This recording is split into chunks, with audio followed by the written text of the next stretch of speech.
mencermati disahkannya Undang-Undang TNI menjadi RUU TNI menjadi undang-undang oleh DPR sebagai bagian dari elemen bangsa dan negara, kami menangkap kekhawatiran dan ketakutan masyarakat akan kembalinya TNI dalam urusan sipil.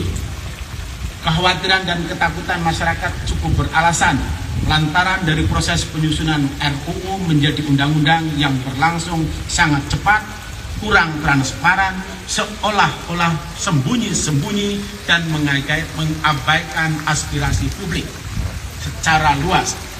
Terlebih substansi perubahan Undang-Undang Nomor 34 Tahun 2004 tentang TNI ini sangat krusial karena memberikan ruang yang besar kepada TNI berkiprah di ranah publik yang bisa mengancam demokrasi.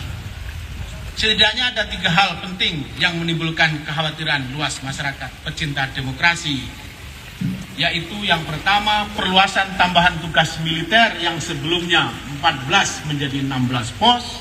Yang kedua, militer aktif bisa menduduki jabatan publik dari sebelumnya 10 menjadi 14. Dan yang ketiga, usia pensiun TNI dari sebelumnya sebagai tamtama dan bintara 53 tahun dirubah menjadi 55 tahun dan perwira 58 tahun, bahkan khusus perwira tinggi batas usia pensiun menjadi 63 tahun dan bisa diperpanjang 2 kali atau 2 tahun sesuai kebutuhan.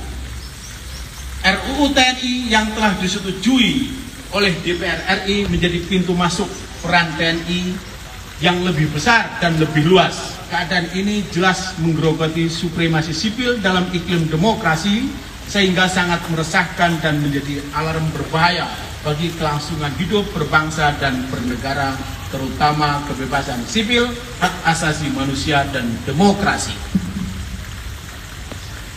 Hal tersebut tentu menimbulkan tanda tanya apakah hal ini merupakan wajah lain dari dui fungsi TNI yang telah dikubur oleh reformasi 98 atau yang lainnya.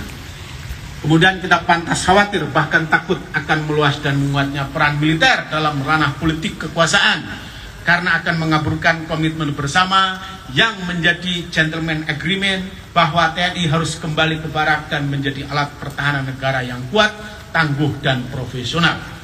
Oleh karena itu, Sivitas Akademika UMY perlu menyampaikan sikap sebagai berikut. Pertama, menuntut pemerintah dan DPR untuk menjunjung tinggi konstitusi dan tidak mengkhianati amanat rakyat dengan menjaga prinsip demokrasi dan supremasi sipil. Kedua, menuntut TNI Polri sebagai alat negara melakukan reformasi internal dan meningkatkan profesionalisme untuk memulihkan kepercayaan publik. Ketiga, menghimbau seluruh insan akademik di seluruh Indonesia untuk tetap menjaga kewarasan dari sikap dan perilaku yang melemahkan demokrasi dan melanggar konstitusi. Keempat, mendorong dan mendukung upaya masyarakat sipil mengawal agenda reformasi dengan menjaga demokrasi dan supremasi sipil. Kelima, memohon kepada Presiden untuk tidak menandatangani revisi Undang-Undang TNI yang disahkan oleh DPR RI dan menertibkan Perpu mengembalikan TNI pada kedudukan seperti semula. Keenam, mendorong masyarakat sipil untuk melakukan jihad konstitusi, mengajukan judicial review atas RUU TNI yang sudah resmi menjadi undang-undang.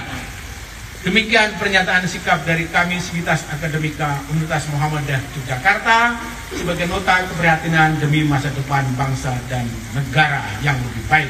Semoga Allah Subhanahu wa Ta'ala meridhoi bangsa ini menjadi bangsa yang adil, demokratis, bermartabat.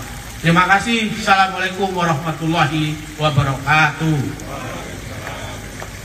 Apabila nanti ada teman-teman wartawan yang ingin berdialog, bertanya jawab, kami persilakan, boleh di sini atau boleh di ruang sana. Kalau bisa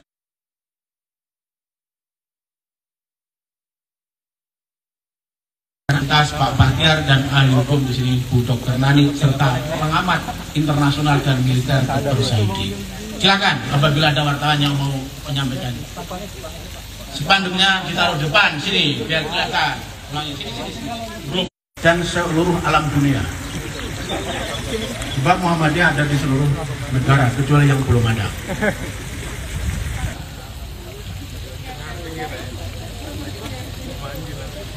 Mau masuk ke wilayah sipil menjadi pejabat di Kementerian, seperti contoh AHY itu mundur dari dunia militer ketika dia mau maju ke dunia politik.